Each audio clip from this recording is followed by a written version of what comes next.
अयोध्या। जगद्गुरु रामानंदाचार्य स्वामी वैदेही वल्लभ देवाचार्य का प्रथम अयोध्या आगमन, श्री रामलला के किए दर्शन। अयोध्या। पश्चिम पीठ शेषमठ बागोद सिगड़ा, पोरबंदर सौराष्ट्र, गुजरात एवं कौशलेंद्र मठ, अहमदाबाद के पीठाधीश्वर जगद्गुरु रामानंदाचार्य स्वामी वैदेही वल्लभ देवाचार्य महाराज शुक्रवार को अयोध्या धाम पहुँचे। जगद्गुरु पद पर प्रतिष्ठित होने के बाद यह उनका पहला अयोध्या आगमन था। स्वामी वैदेही वल्लभ देवाचार्य ने सर्वप्रथम श्री राम जन्मभूमि पर विराजमान श्री रामलला सरकार का दर्शन पूजन किया। इसके उपरांत वे सिद्धपीठ हनुमानगढ़ी पहुंचे, जहां उन्होंने बजरंगबली के दर्शन कर देश समाज की सुख समृद्धि की कामना की। तत्पश्चात उन्होंने मां सरयू के पावन तट पर जाकर पूजन अर्चन किया। बाद में वे पूर्व अखाड़ा परिषद अध्यक्ष धर्म सम्राट श्री महंत ज्ञानदास महाराज के आश्रम पहुंचे, जहां उन्होंने मीडिया से बातचीत में कहा, जगद्गुरु रामानंदाचार्य पद पर प्रतिष्ठित होने के बाद मैं पहली बार अयोध्या आया हूँ। श्री राम लला, हनुमंत लला और सरयू मैया के दर्शन का सौभाग्य प्राप्त हुआ। अयोध्या के विशिष्ट संत महंतों ने मेरा स्वागत किया और सर्वसम्मति से मुझे जगद्गुरु रामानंदाचार्य के रूप में मान्यता दी है। उन्होंने बताया कि तीर्थराज प्रयागराज के सिंगस्त महाकुंभ में तीनों अन्य अखाड़ों, 4 संप्रदायों, 7 प्रमुख खालसाओं, अनेक अखाड़ों के महंतों, महामंडलेश्वरों, श्री महंतों, जगद्गुरुओं एवं धर्माचार्यों की उपस्थिति में उन्हें जगद्गुरु रामानंदाचार्य के रिक्त पद पर प्रतिष्ठित किया गया। इस अवसर पर स्वामी रामभद्राचार्य महाराज, जगद्गुरु द्वाराचार्य श्री महंत सहित अनेक प्रमुख धर्माचार्य उपस्थित रहे। स्वामी वैदेही वल्लभ देवाचार्य ने कहा कि अयोध्या आगमन पर धर्माचार्यों की उपस्थिति में उनका सम्मान, पादुका पूजन एवं पधरावनी कार्यक्रम संपन्न हुआ। हमारे रामानंद संप्रदाय के सर्वमान्य जगद्गुरु वैदेही वल्लभ देवाचार्य जी आज अयोध्या धाम में। इनके जगद्गुरु बनने के बाद आज प्रथम बार अयोध्या आगमन हुआ है। हम सभी अयोध्या वासी इनका हार्दिक स्वागत, अभिनंदन करते हैं। रामानंद संप्रदाय की गुजरात सौराष्ट्र की शाखा पश्चिम पीठ शेष मठ सिंगड़ा पोरबंदर सौराष्ट्र, जहाँ की बड़ी प्रसिद्ध रामानंदाचार्य पीठ रही है, उसे रामानंद संप्रदाय को बहुत ही काम रामानंद संप्रदाय के ऊपर पूर्वाचार्य हमारे जो थे, उन्होंने रामानंद संप्रदाय के लिए अपना तन मन श्रम समर्पित करके और उन्होंने समर्पित भाव से सेवा की और अपने जीते जी उन्होंने स्वामी वैदेही वल्लभ देवाचार्य जी को जगत गुरु बनाने के लिए समाज से अपेक्षा की थी। उस अपेक्षा के अनुरूप अभी तीर्थराज प्रयाग के कुंभ महापर्व पर सर्वमान्य चतुर्थ संप्रदाय, तीनों अन्य अखाड़े, सभी द्वाराचार्य महंत श्री महंत ने मिलकर के आपको जगद्गुरु रामानंदाचार्य पद प्रतिष्ठित किया। सिंगड़ा मठ, कौशलेंद्र मठ, गुजरात सौराष्ट्र, वहाँ पर बहुत प्रमुख पीठ है रामानंदाचार्य की।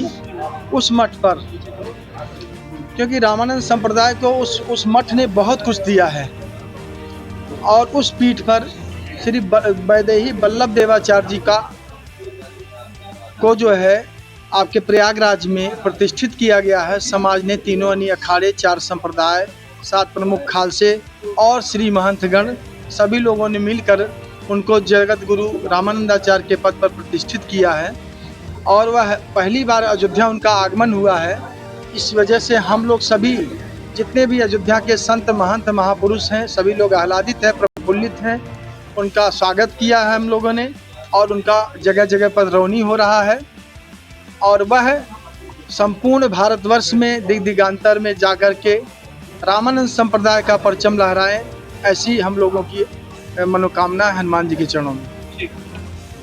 जो फर्जी जो बता रहे हैं वो तो वास्तव में सही है कि फर्जी है, क्योंकि इनको अपना समाज 2025 में इनको अपना प्रयागराज में जगत गुरु के उपाधि से इनको संबोधित किया है, इनको अपना बनाया है और उनको तो कोई जानता ही नहीं कि जगत गुरु हैं कि नहीं, है कि नहीं। रामाचार्य जी जो पहले उस पीठ पर थे वो भी इनको अपना बनाए थे और उनको अपना बताए थे कि नहीं, इन्हीं को जगत गुरु के पद पर रखा जाए, इसलिए अपना हम लोग 2025 प्रयागराज मेला में पूरा अपना चतुर संप्रदाय, तीनों यानी के महंत और 8 खालसे मुख्य हैं, सब लोग बैठ करके और इनको अपना जगत गुरु रामानंदाचार्य के पद पर आसीन किया गया। देखिए, आज अयोध्या में हमारे जगत गुरु रामानंदाचार्य श्री वैदेही वल्लभ देवाचार्य जी महाराज का आगमन हुआ है और सभी हम लोग हनुमानगढ़ी या सभी प्रमुख संत महंत उनका स्वागत सत्कार किया गया। और ये पश्चिम पीठ शेष मठ बागोद, सिगड़ा, पोरबंदर, सौराष्ट्र गुजरात, कौशलेंद्र मठ अहमदाबाद गुजरात, आनंद भास सिंहासनासीन पीठ है। वहाँ उस पीठ के रामानंदाचार्य पर वैदेही वल्लभ देवाचार्य जी को प्रतिष्ठित किया गया है प्रयाग कुंभ मेला में। समाज का था और यह रामानंदाचार्य की गादी के जो उत्तराधिकार के रूप पर प्रतिष्ठित हुए हैं, तो 43वें आचार्य बने हैं। हमारे पूर्वाचार्य संतों ने आप सबको विदित कराया। अनी के हमारे श्री महंत जी, निर्वाणी अनी के बैठे, महामंत्री जी बैठे, डॉक्टर महेश दास जी हैं और हमारे भक्तमाल जी महाराज जी बैठे रहे। यह सामाजिक परंपरा की और समाज की संपदा होती है और इन पीठों का निर्णय समाज लेता है। वैसे भी अपने निजी संपत्ति को हम किसी को दे सकते हैं, सामाजिक संपदा को समाज ही निर्णय लेता है। महाराज जी की हार्दिक इच्छा थी। महाराज जी ने मुझे पूर्व में भी बुलाया और उनकी प्रबल इच्छा थी कि मैं अपना उत्तराधिकारी जगत गुरु के रूप पर आपको प्रतिष्ठित करेंगे। तो वहाँ पर एक विद्यार्थी के रूप पर सर्वेश्वर रहा करते थे। उनको महाराज जी ने पुजारी के रूप पर वहाँ पे रखा था कि सेवादार रहेंगे। उनके कुछ चारित्रिक दोष महाराज जी के पास आए, जिसके वजह से